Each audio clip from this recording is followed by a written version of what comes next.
Bonjour et bienvenue, je suis le professeur Khalid. Dans cette vidéo, on va voir les étapes à suivre lors d'une étude dynamique programme physique baccalauréat scientifique. Quels sont les systèmes que vous avez dans le programme? Vous avez la chute d'un corps dans un champ de pesanteur.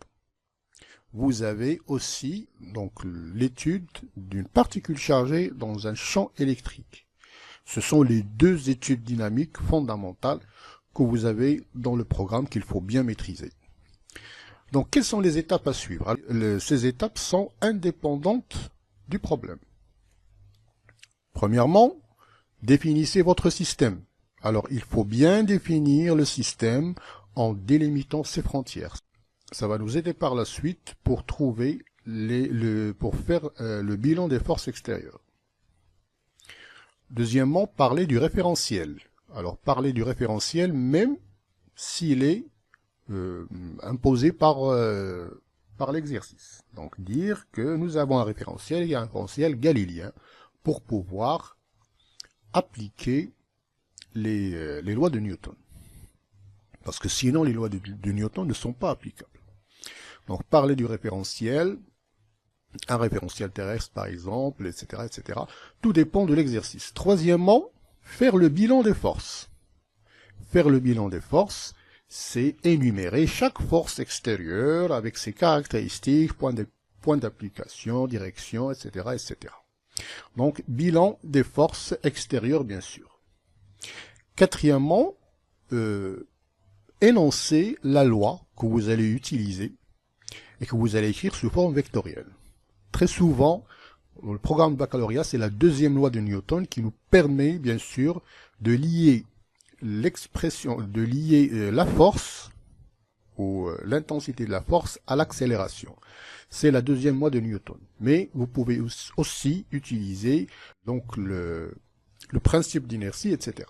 Donc, quatrièmement, parler de la loi et de l'écrire sous forme vectorielle. La loi dynamique que vous allez utiliser. Cinquièmement, c'est faire les projections de l'expression vectorielle que vous avez écrite dans la quatrième étape, faire la projection de cette loi pour pouvoir avoir des équations et trouver l'inconnu. Le système d'axe que vous allez choisir, soit que vous allez choisir vous-même votre système d'axe, soit il est imposé par le problème. Dans votre niveau, on va utiliser seulement que deux axes, X et Y. Un est souvent pris dans la direction du mouvement, pas toujours dans le même sens, mais dans la direction du mouvement, et l'autre, lui, est perpendiculaire, bien sûr.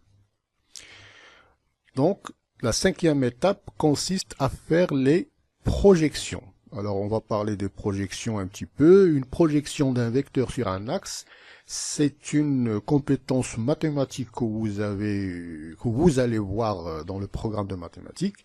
C'est que quand vous avez un système d'axes, ou bien un seul axe, hein, donc x, y, et vous avez un vecteur v.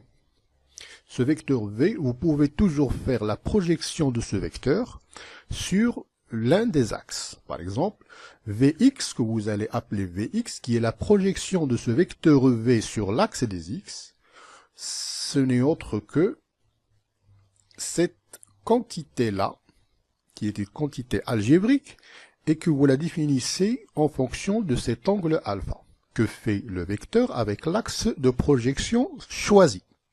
Vx, bien sûr, c'est V cosinus alpha. Et Vy, bien sûr, c'est V sinus alpha. Vous pouvez vérifier cela en faisant un petit triangle rectangle. C'est très simple à trouver ces deux expressions. Après les projections, vous avez les équations qui vont naître et qui vont vous permettre de répondre à la question. Je vous remercie.